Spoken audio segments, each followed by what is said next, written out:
Where's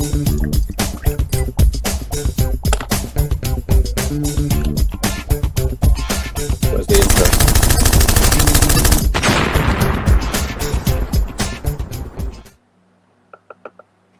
Well, hello and welcome. As you probably know by now, I'm the Restless Kaiser. And I'm IDIC Beer. I'm James Workshop.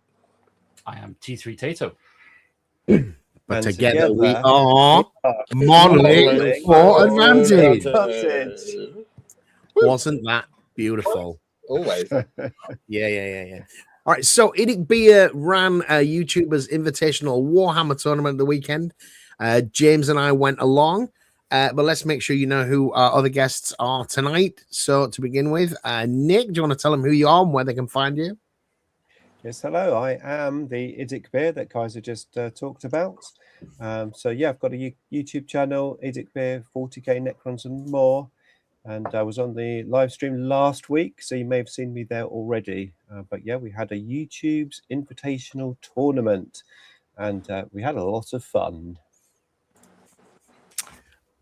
And I thought it was going to be James next. I know who James is. They know me. I'm T3 Tato, and I do a little bit of Twitch stuff, and mostly driving for Jack, but unfortunately he didn't turn up for the live stream. But yeah, bit of Twitch, bit of TikTok. There we go, Twitch and TikTok. And that's T3_Tato at TTV on those platforms. Yes. All right. So yeah, Nick, you ran this event. You've been running it 4 or 5 years now. We did talk about this a bit last week, so I won't. What I probably hadn't mentioned is I like to take something away from this event every year. I have a memento from each of the 4 years that I've been, although there's a bit of overlap. Because the first year I went, I got this wooden spoon, which isn't even a spoon. The second year I went, I got mid-table, and I got the pirate hat from the restaurant. They only seem to give to large groups of young women, and I questioned that and got myself a hat. The third year, I actually was fortunate enough to be teamed up with Rory and was a winner. And I have the trophy, but I don't actually have it. James has it. Yeah, it's in 4 or 5 pieces around here somewhere. Thanks for telling Nick that. And this year I was teamed up with T3 Tato there, and we came away with the not so good prize. But this year it's engraved. Look at that. And it's a spoon. Actually a spoon. So I couldn't actually find this from the show, but before the show, I was looking around the house for it. And then I asked the missus, and she hadn't realized. She'd just seen a wooden spoon in the hallway, thought, what the hell's that doing there? And stuck it in the dishwasher. So that's my experience of the tournament anyway. Oh, look at that. That's how you did this year. Third. You came second third. Loser. Hell yeah. Second loser. You have won it before, though, haven't you, James? I have, yeah, which is also up here. Here's my first place from years ago now. They've come a long way since then, but this is third now. And that used to be first. So. For the trophies, yeah. And Nick, how did you do your own tournament where you wrote the rules and everything? Didn't do too bad. Oh, look at that! Despite trying not to come first, I came first. But I was teamed up with a rather nasty list and a very good player, which I think helped. Yeah, definitely. A lot of synergy between your two forces as well, because you had a good shooting Necron list, and the other list was absolutely all go World Eaters. They got straight up in our face as soon as we stopped stalling the game, because both of us were like, I ain't coming out from behind cover, let's not do this. As soon as it stopped, it was just, they were in our face, you were shooting us non-stop. It was such a difficult list to play against. Mm-hmm. Yeah. But to be fair, though, we'll probably talk more about this later, but Jack and I thought the same when we saw your list and your partner's list on the table. We both looked at each other and thought, we're probably not going to win this. Let's just try and get as many points as we can and go from there. There's a lot of synergy between orcs and orcs. So, yeah. So yeah. Synergy. Yeah. All right. Well, Nick took a whole bunch of stills at the event. So what we're going to do is we're going to go through Nick's pictures just as a way of structuring the conversation so we can talk about the individual games as they come up, if that's all right, folks. Yep. So here we go. And I'm screen sharing to do these. So who are these guys and why are they touching each other in a public place? Well, this is Richie's friends. Oh, that's a strong word. Friends is a strong word. And Jack also came down from Wales. The three of the guys there, and yeah, this is the night before at the Harvester. All the guys that come down and stay over, ready for the event the next day. We tend to go out for a meal in the evening. And people travel from like you lads.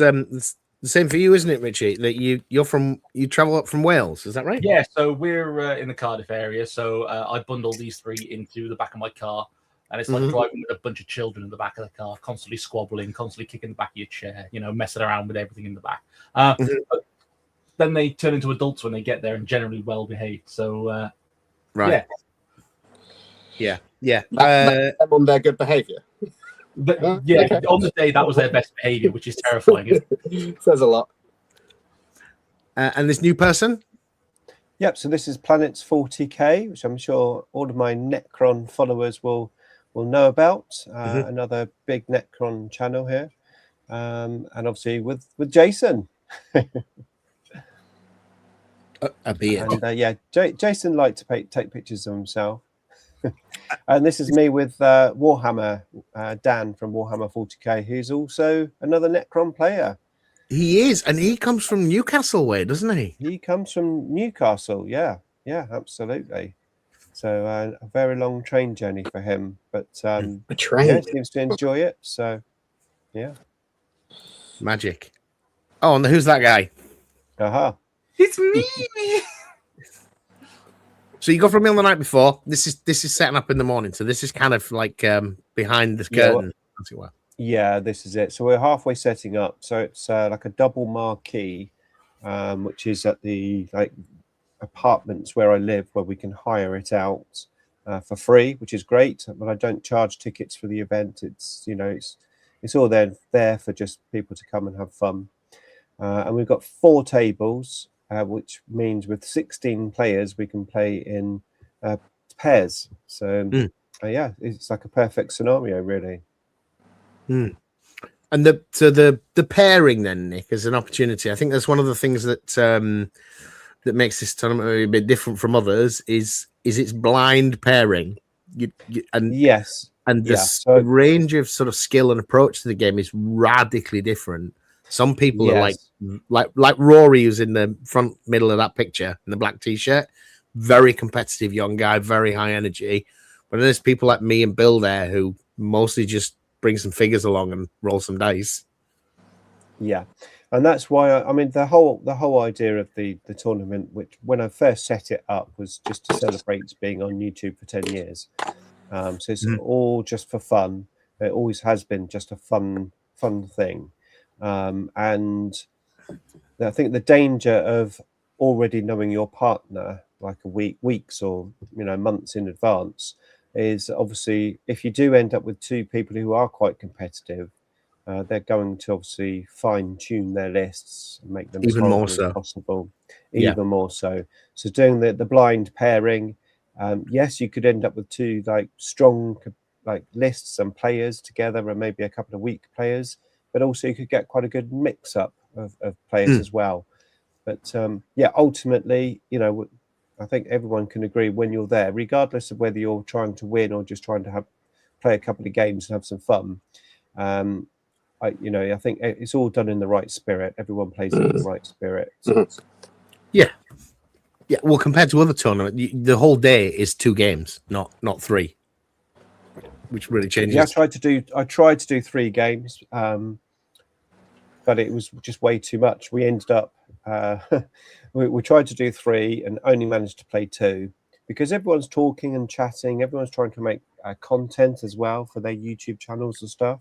And the next year we did a vote, and everyone said 2 games is like ideal. 1 in the morning, 1 in the afternoon, and even with the 2 games. and a good amount of time to play the game. So we allocate 3.5 hours. Sounds like a perfect amount Still of time. not enough. But, it can, yeah, it's not quite enough, really, to be fair. No, doubles games are not quicker than singles. No, they're definitely not quicker. Mm-mm.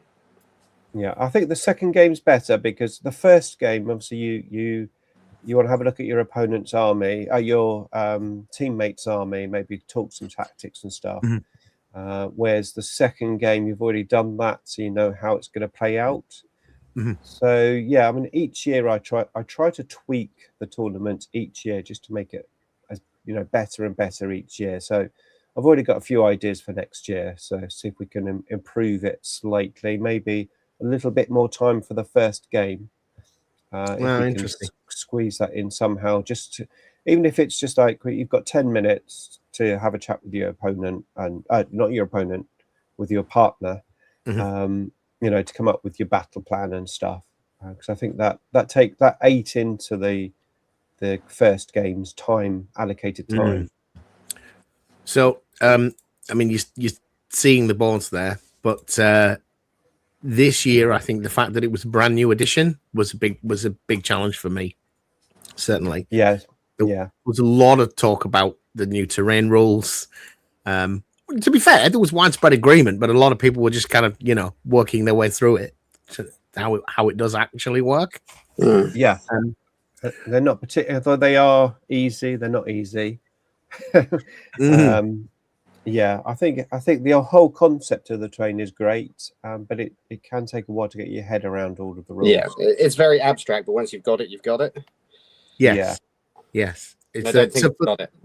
For those of you that don't play, they have mixed up.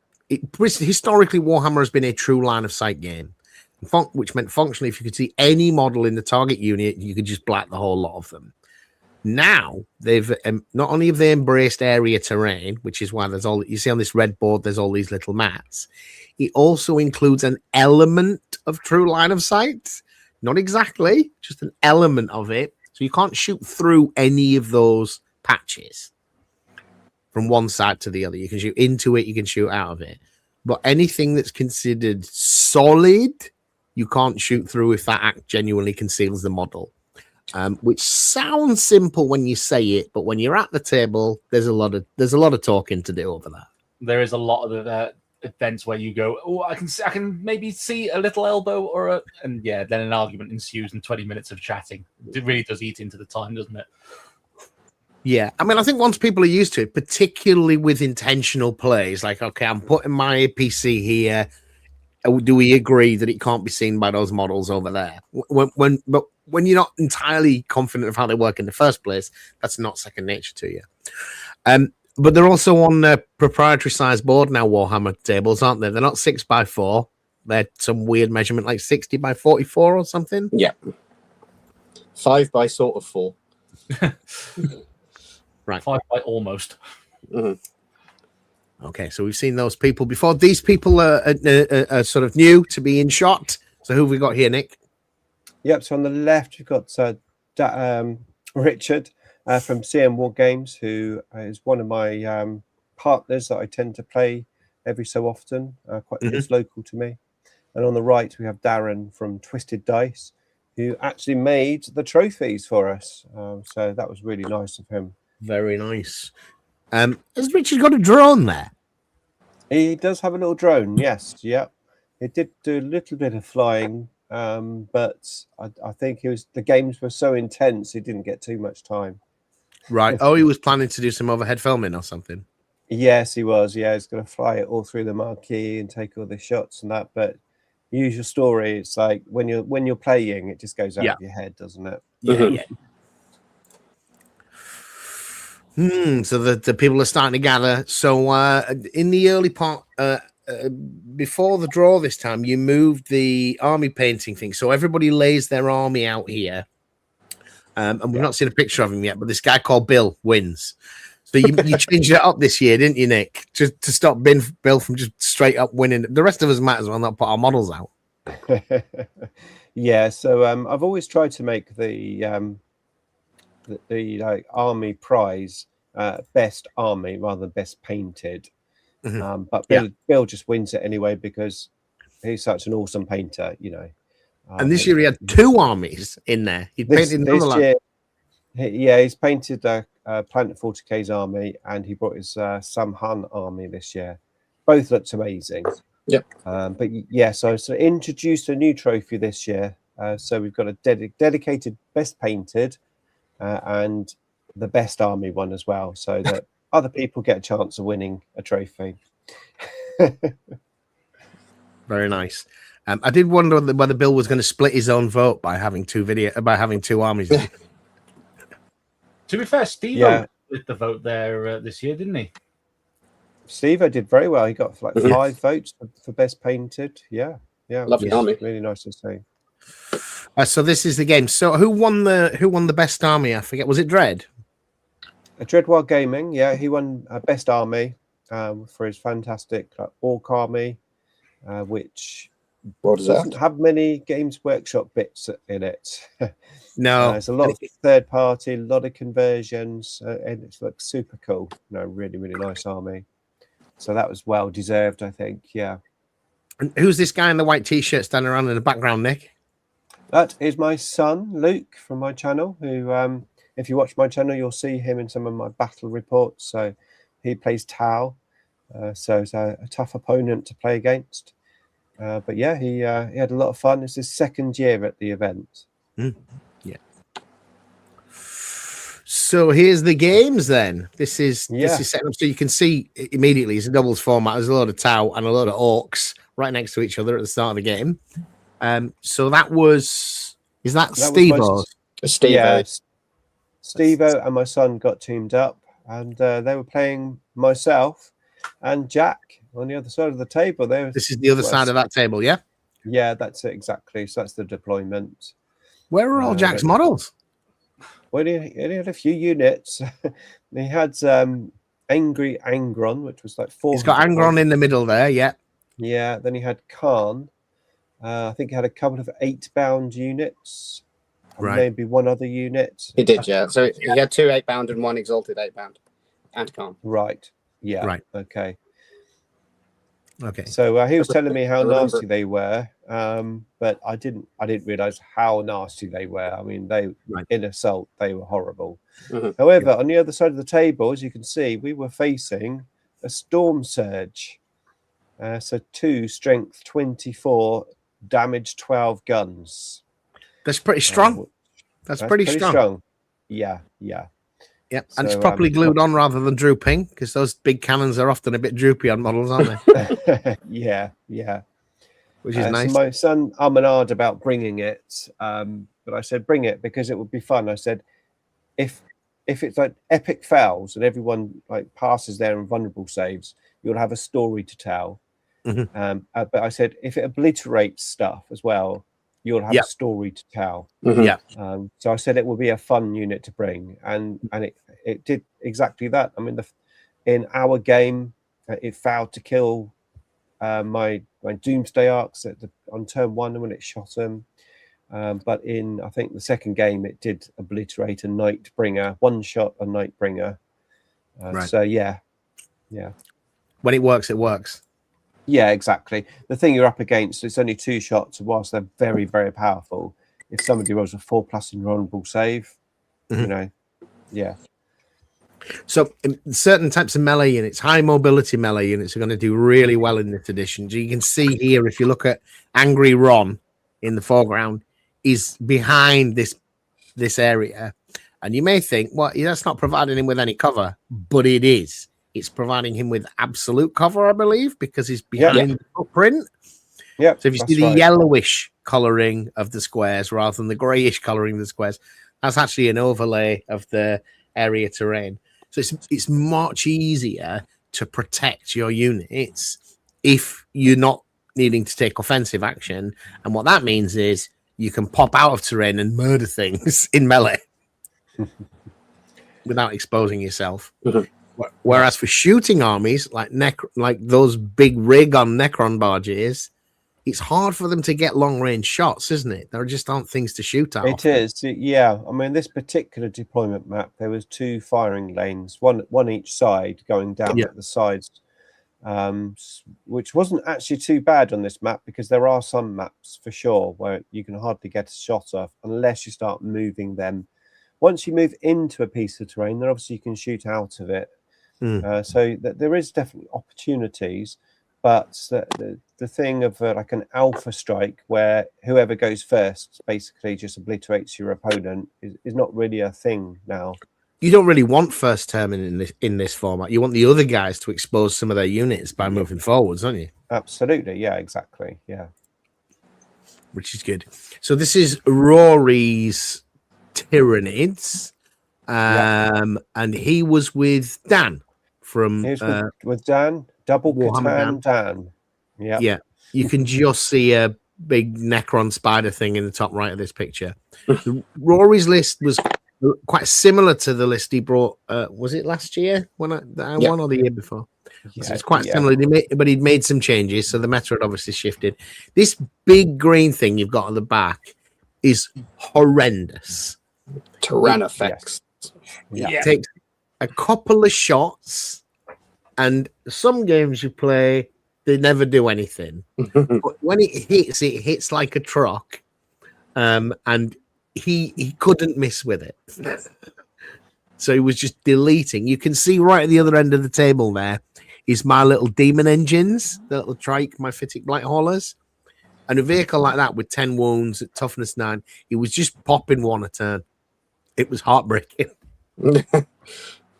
Didn't help as well that every single shot we put back into it bounced off of its 4-up armor or feel no pain. And that's heartbreaking.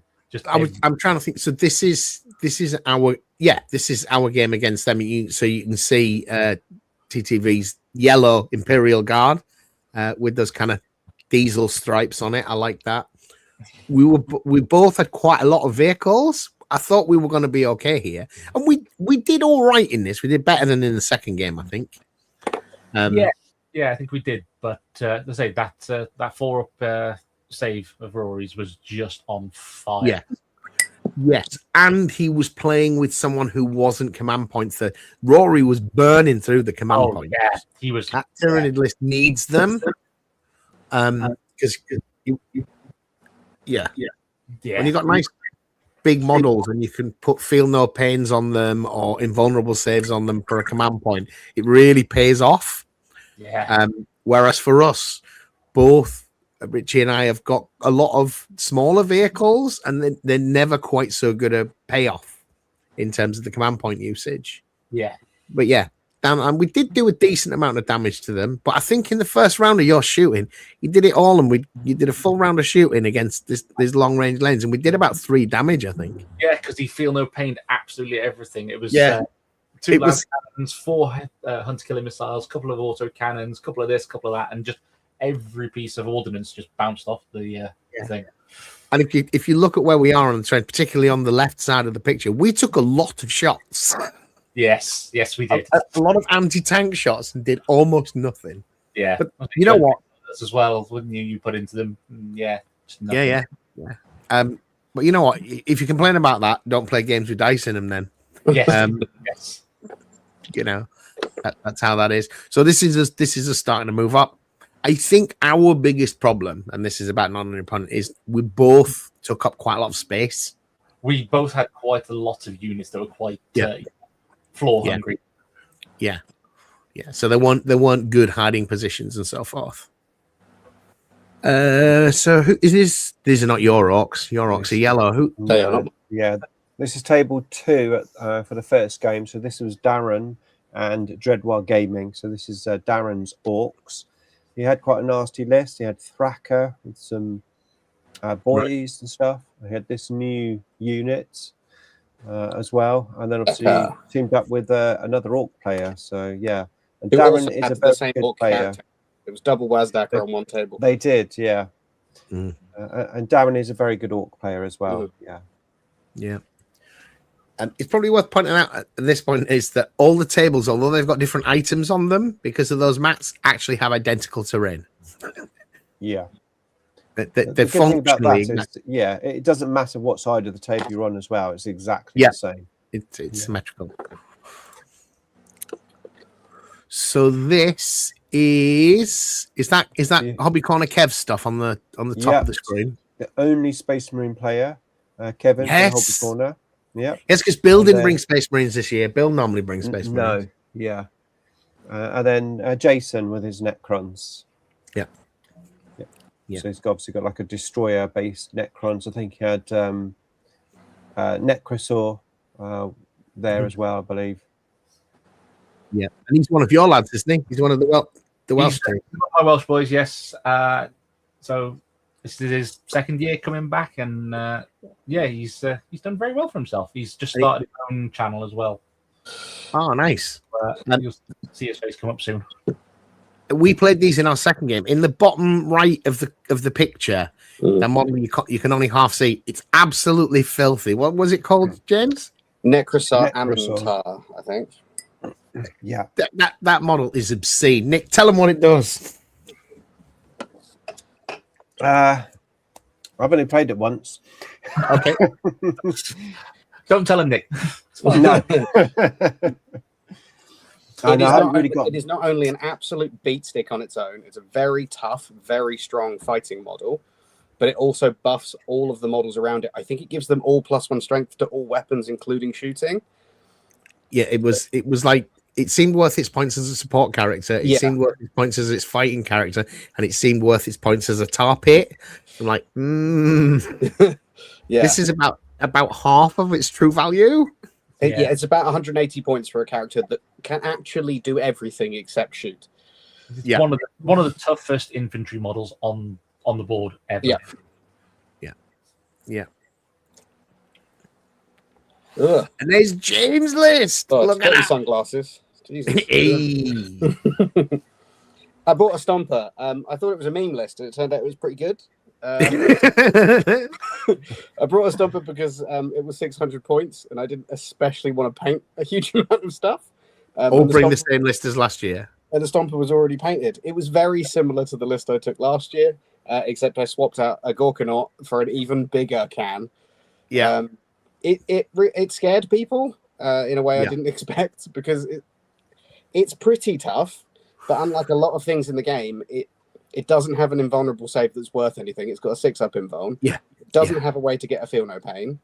It's not as tough as you expect it to be for its wounds and toughness, because it doesn't have any of those things which sort of cheat the dice rolls. It just takes damage. But it was big. It was fun. People liked it, so I'm happy. Yeah. It's got a lot of guns, though, James, hasn't it? It does have a fair amount of quite powerful shooting. But I would say it's probably got less effective shooting than a lot of things half its points. Because it's orc shooting. It hits on 5s, so you need another bonus character in order to get that back to 4s again. And because of the way that the game runs at the moment, nothing doesn't have cover, so it goes back to 5s again all the time. In previous editions, you could get it to that 4-up pretty consistently and just hit things, but that just doesn't happen anymore. And in melee, it's got 6 vehicle killing attacks and 18 heavy infantry killing attacks. Yeah, you have to get it to them first, so it doesn't really fit around the terrain. It did fine, but it was an obvious massive target. So Yeah. So one of the things that's interesting about this format, because you don't know who you're playing against, is you're building 1,000-point list knowing that there's going to be another 1,000 points on the table, but that could be all shooting, it could be all melee, it could be all deep strike, and a lot of people do seem to kind of leverage their list in a direction, which makes it quite interesting. And certainly with those really big models, often each player hasn't taken enough to bring them down because they feel they need some board presence as well. Yeah. And they're going to be paired with somebody who probably doesn't do the same thing. And if they do, they're going to lose to something else on the table, right? Yeah. So orcs have a big advantage in that their shooting isn't that bad despite being the 5-up, because they just do a lot more of it. And their fighting is good. The fighting is genuinely good, yeah. Yeah. They even on the ordinary guys. Even on the ordinary guys is very good, yeah.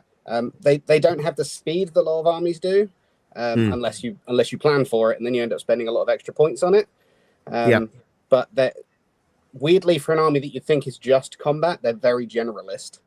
which is normally why they do pretty well. Yeah. Because they sort of do everything pretty well. We did have the advantage that Richard took a bit more of a combat-based force, and I took a quite heavily shooting-based force. So of the orc forces that could have been paired up, I think we had a good pairing. But we weren't going to do well against a what's the word I'm looking for? A very specifically shooting Necron list combined with a very specifically fighting World Eaters list. They just did both things better than we could. I've faced Richard's list a few times. And it was a horrible orc list. You know, I had trouble against it just like one-on-one. But your first game, you were up against Carl and Bill, right? So Eldar and Necrons. And Carl had like Wraiths and Tomb Blades. He obviously had the Nightbringer. Which is what's on screen now. Yeah, and then Bill, I think, probably had a few Bright Lances, but maybe they didn't have that much to take out the Stomper, not at range. Is that right, No, James? they struggled against the Stomper. And a lot of their force was very speedy shooting. But they needed to get close in order to really get that in, because which means you can fight them. Again, because of the terrain, we could hide, and they either sat back and did nothing while we scored, or they tried to come to us, at which point we just fought them off the table. Like that, it wasn't a competition at that point, which was kind of the opposite of the second game against Nick, because we got up onto the objectives and then we just got fought off them. So this was interesting in pairing though, because Bill ended up playing with the guy who he'd painted the army for. So all you're seeing now, Bill painted those Eldar, which were beautiful, and he painted these Necrons, which you see in the front, which are obviously beautiful. It was a good Samhan force as well. I don't think it was a very good list. I'm not going to be rude to Bill. He didn't really know how to pilot the list, and he didn't choose an intentionally good list. He didn't like net list or something. But he's super casual as a player, isn't he? Yeah. He'd picked something which did leverage the best parts of the force. But a lot of what the Eldar do is plan ahead to use skills later in the turn. So you have to think about what it is you're going to do next. And because Bill hadn't really played the list all that much, he didn't know what he was doing next. He didn't have a game plan to stick to. So the two of them did work very well together, but both of them were less experienced with the specific force that they were using than they could have been, which is part of the tournament. Like a lot of people turned up and said they'd not played 11th at all so far. So, I mean, it's been out weeks at that point. Yeah, it's not been out that long at all. And the Eldar, I mean, I've got an Eldar army. I haven't played it for quite a few editions, but when I did play it, it's a hard army to play. It's very finesse, you know. You got to know what you're doing. It's a bit like maybe Drukhari are. You know, you need to know what you're doing with it, because it's very fragile. But when you play it well, it can do well. So this is Richard's orcs. So what's that? What's that big hog chariot he's got there? Does anybody know? Kill rig. Yeah. It's kind of like a battle wagon, right? For the new Beastie Boys, rather than for the old style orcs. It's got a bunch of quite interesting weapons on it. What I found a lot with Richard's force was that there were a lot of different profiles in everything that he had, which adds to that sort of generalist feel. It didn't matter if you were sort of trying to mulch lots of light infantry or something a bit heavier. They seemed to be able to do sort of everything a bit. Right. Which is what the kill rig could do. Like it had a cannon-like thing, and then an artillery-like thing, and then a flamer-like thing. So it didn't leverage anything specifically, but it didn't really matter, because when you can shoot every weapon at a different unit, you just sort of choose whatever it's best for. Yeah. So this is the middle of the game. Yeah, that's right. That's the middle of the game where we were just getting prepared to do the business. Angron, they're just about to assault those battle suits, and those suits didn't have an invulnerable save, so he just splattered them. Yeah. And by that time, I think I'd taken out the Storm Surge. The Storm Surge is there, but I got it down to 5 wounds. Right. And Jack actually killed it in assaults, finished it off in assaults. Right. But at this point, in this first game, I hadn't lost a unit, which was quite surprising. I nearly did, but that storm surge shooting in made some 4+ invulnerable saves. But yeah, not a unit killed in this first game. Which was The middle of the board is being occupied by your teammate. That's where he needs to be, right? Absolutely. Yeah, exactly. Yeah. So they just couldn't get at you. Yeah. Long shot. Just, long shot of all the tables. Some cool little venue. And this is just the partners. That's my son and Steve-O. Some action shots. Right, you can see Kev from the hobby corner in the back at the middle there. Who brought his list is he's painted them as Silver Templars, which for anyone that bought it, that was the paint scheme for the Conquest magazine. You know, the you get a sprue every week kind of thing with a magazine. Rory enjoying some of the free food. Nick does lay on some grub. Yeah, make sure everyone's fed. The first couple of years, James and I went to Tesco on the way, and then we realised that there was already loads of food that didn't get eaten, so we stopped bothering. So, this game then, T3. Yes. Do you remember much of it? I just remember bouncing every bullet off that T-Fex. Yeah. We made a good spearhead into the centre. We made an effort at it, but we unfortunately were just outclassed in dice, to be honest. I think this game, not the second one, but this game was very nice. Because you see, like, just behind the middle, you can see one of Rory's big models. That area the turn before was full of models. I'd already debussed the Plague Marines from the party boss and done some fighting down there, and we'd killed a lot of Rory's force. But we just kept getting sniped by that big thing at the back. Yeah, and we used cover to the best of our abilities, but there's only so much you can do, against rolls that just don't go your way. Yeah. Yeah, and he had a pile of brain bugs with las cannons, which is the absolute antithesis to what we had. Yes. A pile of 6 las cannons being thrown at the pile of vehicles with 7 to 10 wounds is not it. Yeah. So that's Bill and Carl and Bill. Yeah. That's James and Captain Morgan. That was their team. Those two, they were our final opponents who trashed us. Yeah. So I don't think we've seen these two before, have we? Dread and Darren, that is. Yeah. Dread and Darren. Does Darren has a YouTube channel? Twisted Dice, yeah.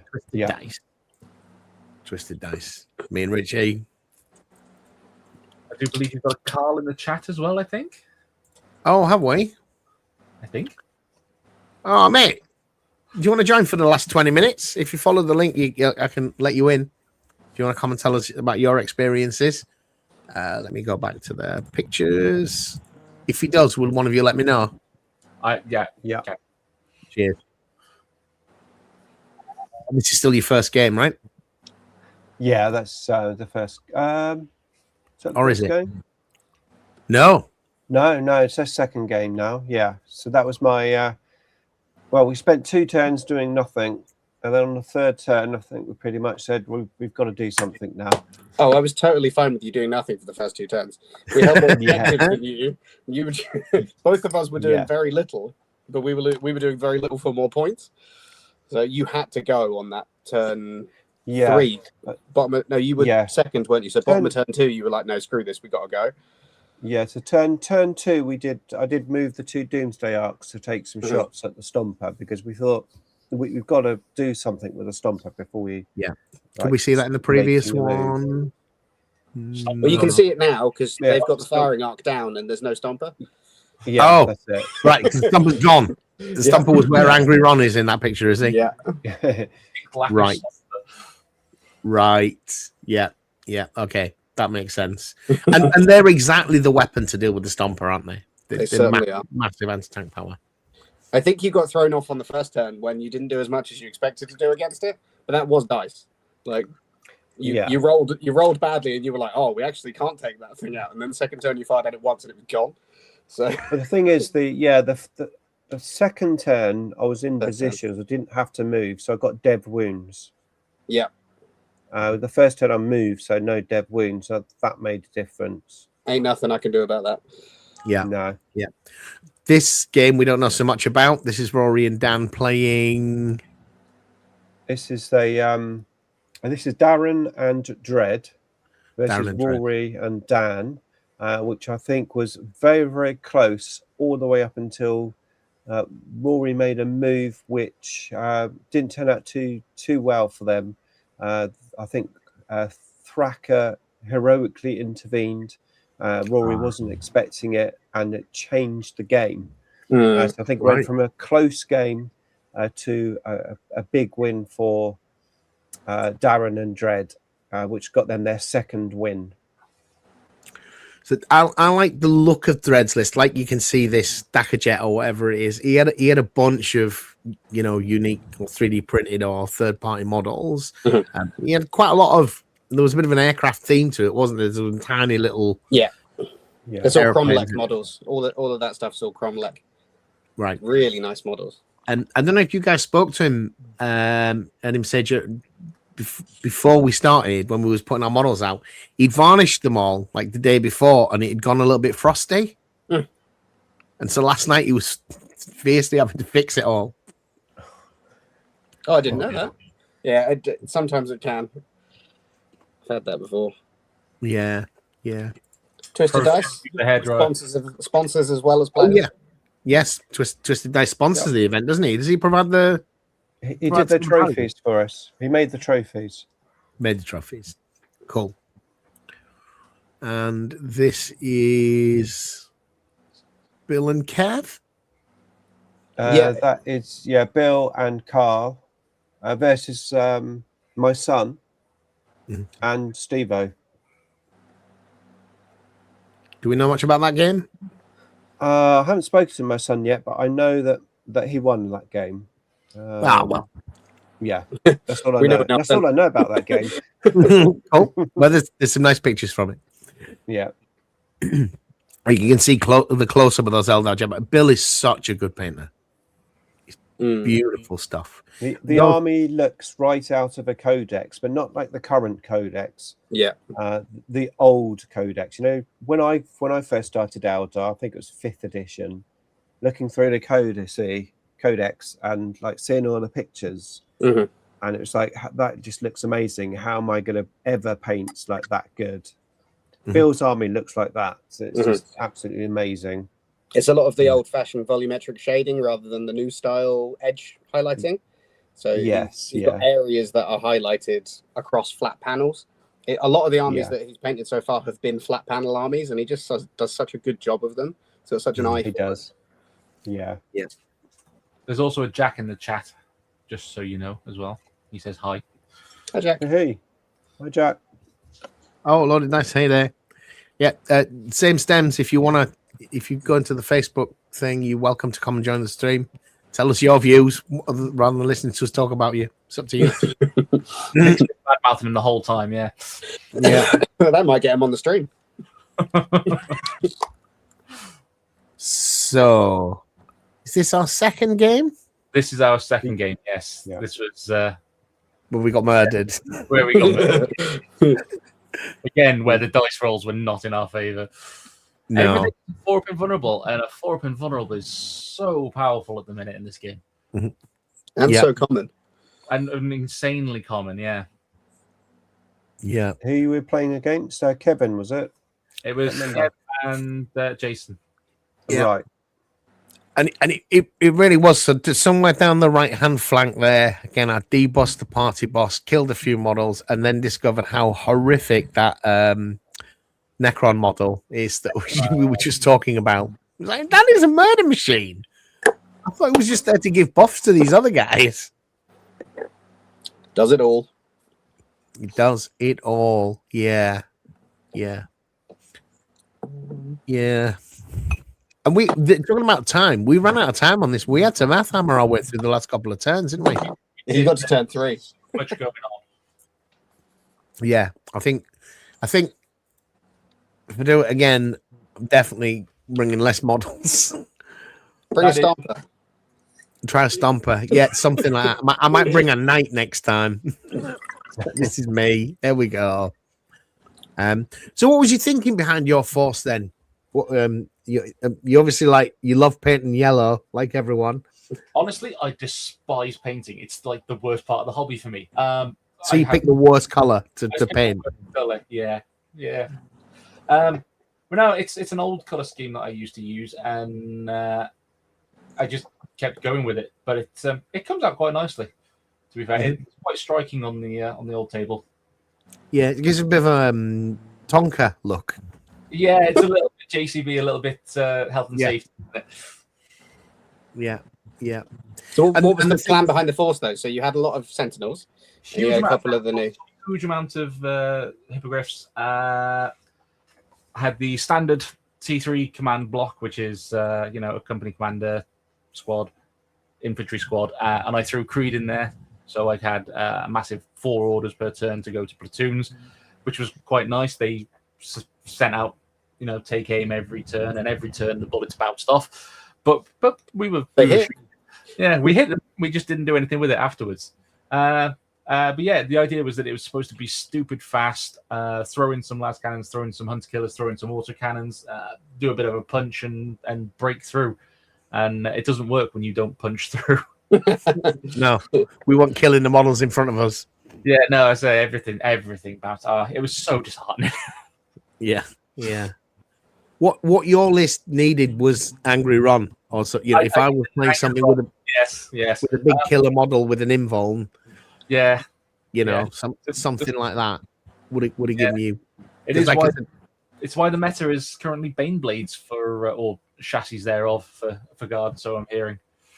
Oh really? It's take a chassis and work around it.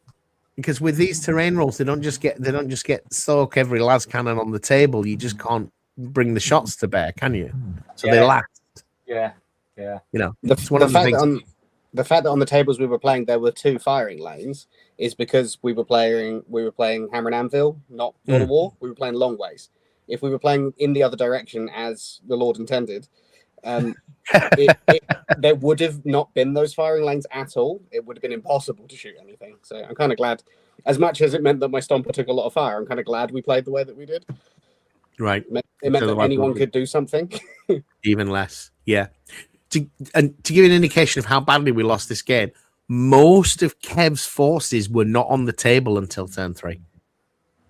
No. They had a big bunch of Terminators in Deep Strike, and we were getting beaten without them being there. Yeah. So the highlight of my day was unfortunately scramble fielding the back line so that his Terminators had to come out of 12 inches and then fire a target. Yeah. Oh, yeah, you had one of them gotcha stratagems, didn't you? It was, unfortunately, one of those moments of, he's fallen into the trap, because I left that hole at the back end for a reason, and unfortunately, he dropped straight into it, and it was like, unfortunate. I remember him saying that he literally waited 45 minutes doing pretty much nothing, waiting for everything to happen, because he knew he was going to drop them right there, and then couldn't. Yeah, and I do feel bad for him, because obviously you could see that was what he was playing for. He really but they were hammering us by that point, so stop that. Exactly. So One command point to horribly demoralize your opponent. Yeah. Apologies to Kev for that. But they really didn't need. They were beating us without it. Yeah, they were. And I say it was a block of 10 Terminators with a character and 3 aggressors. So that's a good 400-ish points, probably. Mm-hmm. Nice picture of the top of my Swede there. Not bald yet. Come on. All those Sentinels, Richie, are they the original ones or are they the new ones? So everything in my army was actually a rescue from eBay, except for the Hippogriffs, which were brand new. Everything was an unloved model, which has been bought for like 5-10 quid at most, kind of thing, and then repaired with green stuff and put back together, and bits found, and it's all the classic models. Do the new ones look much different? I mean, they look the same, but I've not handled one because I've got a guard army, which is all original. They are slightly bigger. Bases are slightly bigger, so I actually had to rebase those a week before we came down. Not realizing bases had changed size. So one of those Sentinels has quite clearly got a shadow underneath it of the old base that I did for it, and I forgot to do the color. So there's quite clearly a shadow of darker dirt underneath him. So yeah, sanding away the old base to put it onto new bases a week before. Very nice. There's some significance to that dice roll. I was just walking around the table, and Steve just threw his dice, and I took a quick snap of it because last year I took no pictures. I took loads of video and not a single picture. So this year I was determined to take some pictures, and I did quite a few. So I was quite happy. This is the real reason we all go. Yeah, the pirate-themed family bar. We love the pirate bar. The pirate bar.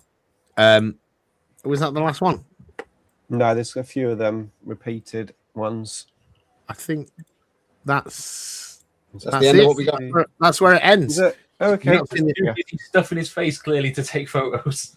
So you don't get to see the food. One of the I think the part of the appeal, or a big part of the appeal of this place, is the portion sizes are enormous, and everybody at this event is. Well, not quite everybody, but most of them slightly portly older men who enjoy a big feed at the end of the day.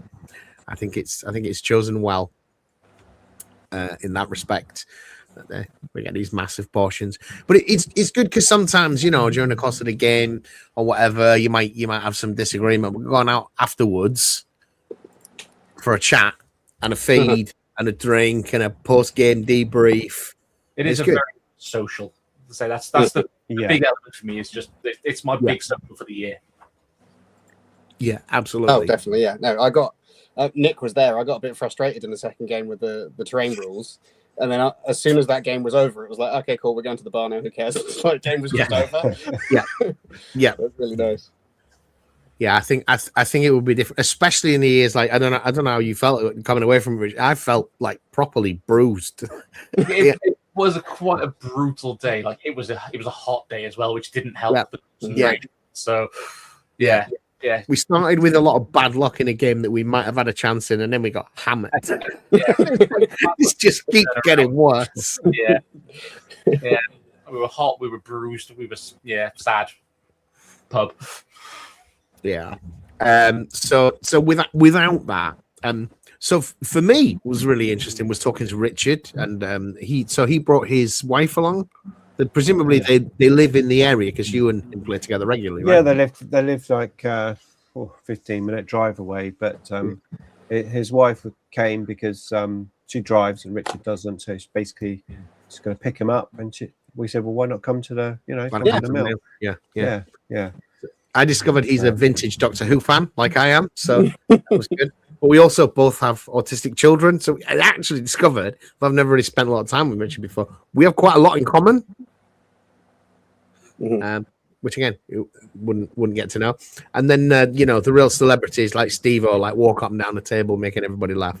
It's a good evening. It's a nice way to finish it off, I think.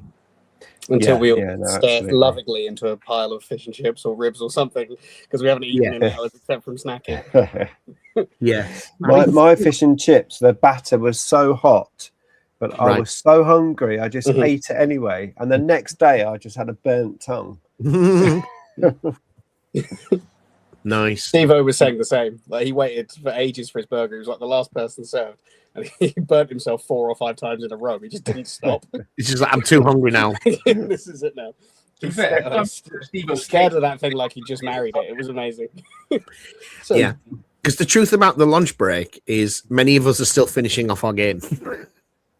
Although people might, grab a Scotch egg and a bag of crisps during the course of the game. A lot of us, they're still talking about the game afterwards or whatever else. Yeah. But people don't really eat that much during the day. When you look at the amount of food that was there, it was plenty, but it wouldn't actually feed 16 guys at sit-down feed. But loads of it was uneaten at the end of it. Are you slowly buying less and less each year? Yeah, well, the first year I bought, like, if I was buying sausage rolls, it's like, well, there's 16 of us, I'll buy 16. You know, 16 Cornish pasties. And I was eating that for about 2 weeks after. So each year I've reduced it and reduced it. So I think we got it about right. There wasn't that much left that you know would go off quick. So you know, like crisp and stuff, that's no trouble. But so it's about right. Yeah. And your partner baked chocolate cake in the shape of a heart. She Beautiful. did indeed, yes, and Loved she brought down some watermelon as well, because that went down. We had that last year, went down really well because it was just so hot.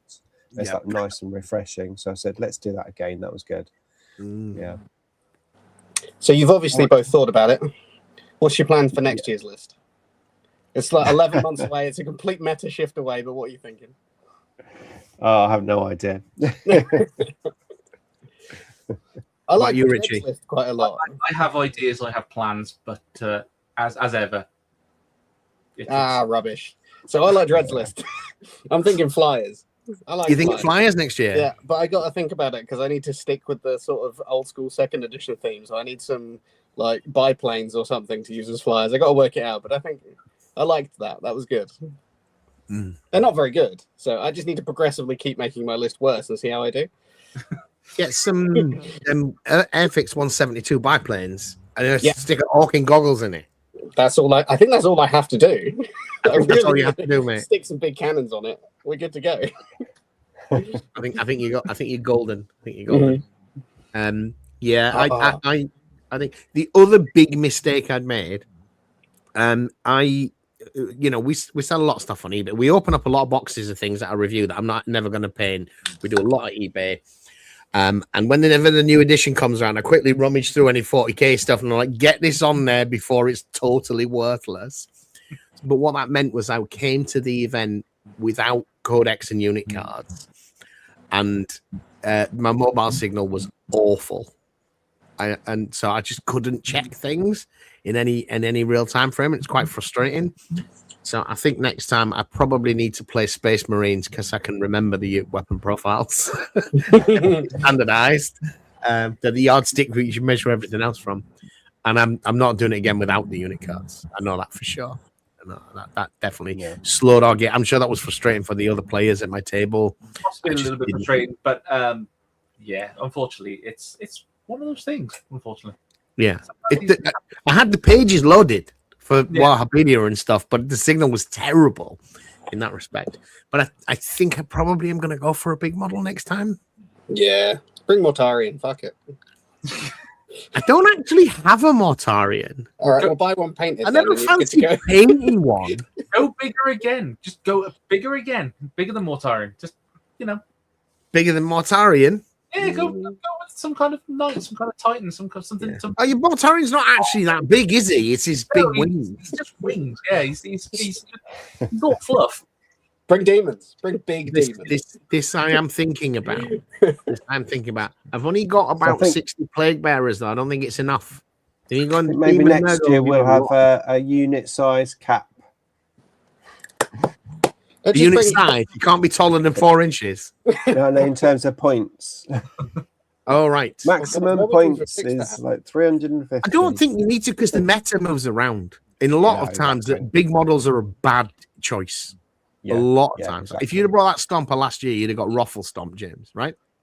Yeah, I just bought a worse version of a Stomper. Well, last year it was 800 points as well, which is never going to work. 800 points. But the terrain rules were very different. You couldn't hide it last year. Not at all. No, you would have been shot straight through cover.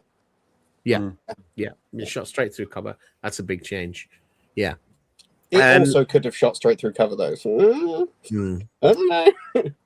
So I'm going to throw a small spanner in the works, Nick, and I'm going to suggest, I know we used to play different pairings in the 2 different games, and it takes time out of the day. I did like the fact that you played with more people, though. Yeah, exactly. I mean, that's the only thing is with that is the only way to score it is got to be on points. And what happened with that year is somebody who won more games came lower than somebody who won like less games because they got more points, and that just doesn't seem fair. Surely, if you're winning the games, you should be ranking higher. So, but also, yes, time wise, could the afternoon pairings be based upon the two winners? Possibly. You just mix, you separate out into two groups. These are the 8 losers. These are the 8 winners. The winners are gonna redraw. Potentially, yeah. Could look into it. I would like to get a bingo card. One of everybody would be lovely. So I managed to cross 3 off this year. So that's nothing against the people I played with. I don't mean it like that in any way. But the big advantage of the big appeal for me about this event is the chance. It's like, I know you, I know Kev, I know Steve, but I wouldn't really know Dread. I wouldn't know any of you. Rory certainly, he's niche into Tyranids. I wouldn't have even watched his channel if I hadn't played with him. And it's that these interactions are the thing I think is the best part about it for me, anyway. But I do understand exactly what you just said about you don't want somebody who won all their games not winning the event. Yeah, it seems and it's also the time as well. It's just easier with the time just to do the draw, have 2 games, because not only if you're with another team partner, you've then got to have that another conversation. Yeah. Of, well, what does your army do? This is what my army does. What detachment have you got? What strategies have you got? Do you need CPs? How are we going to deploy? That conversation doesn't generally happen in the second game because you've already done it in the first game. So it's at the time as well. Yeah. It's definitely worth considering though, as an idea and some feedback. Yeah. I mean, that was the year I won, so I'm all for it. So And the other point about that is if you end up in a pairing, like you getting paired with your son or with Richard, or like the Welsh boys last year, I think the 2 of them were teamed up together. It's like these guys played together every week. We've traveled halfway across the country. Yeah. One year I do want to do like a apocalypse style. 8 people on one side, 8 people on the other side, one big long table. I think that'd be cool. That's tough to fit in the time you've got. So I used to do a game, and we do it over 2 days. We were playing like 30,000 points, but still, you'd still do it over 2 days. It was an endurance sport. It would be fun though. I think that would be fun. Yeah, I think so too. We're suggesting Nick pulls a full weekend tournament. Is that what we're suggesting? I think 8,000 points you'd fit into 7 hours. I think you would, but you'd need like designated breaks. You do. It is an effort. I think it'd be really fun. We've got a year to tell people it's Apocalypse next year, and it's Orcs v Necrons. It's doable. But then we'll have to put together a Necron army. For a long time, Necrons were the biggest army, the biggest number of players, and it's slowly the Orcs have crept ahead. But between the people around those tables, they're either going to paint a new army, or they're going to modify the one that they've got. With a year to do it, I can paint some Necrons in a year. I'll paint some Orcs. Orcs we get battered for Steve. What I would say, bringing Necrons.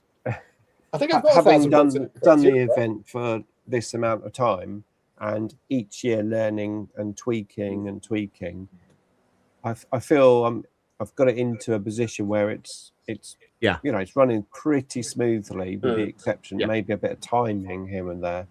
And then if you start introducing something new, you've almost got to like start all over again.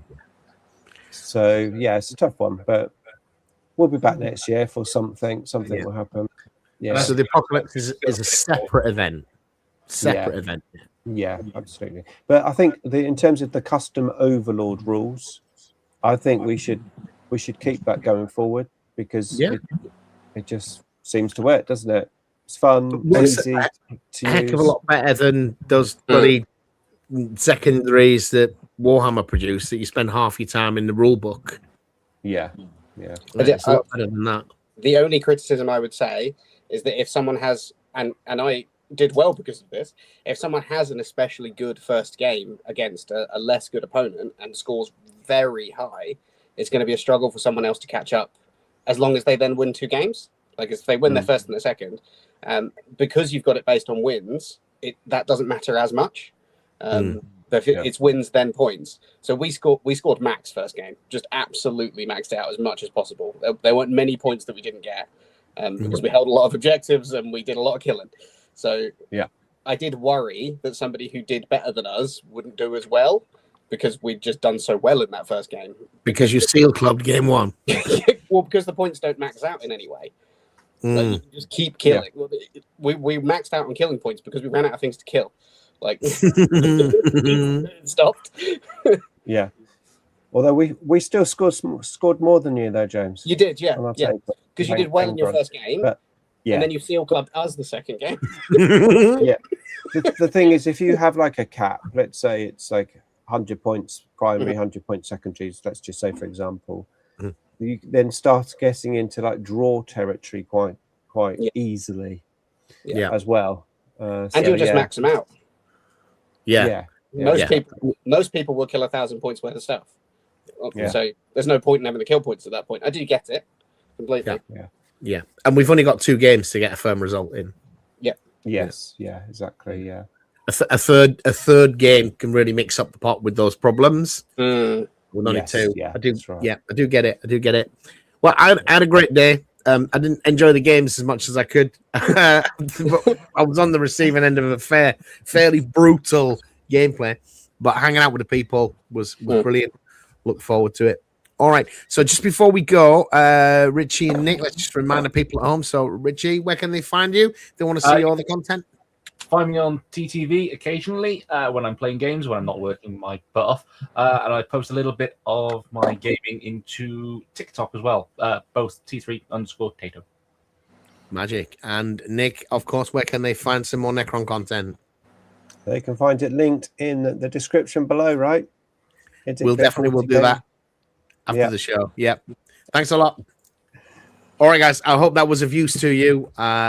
We had a great time. And we will see you in the future. Bye-bye. Bye-bye.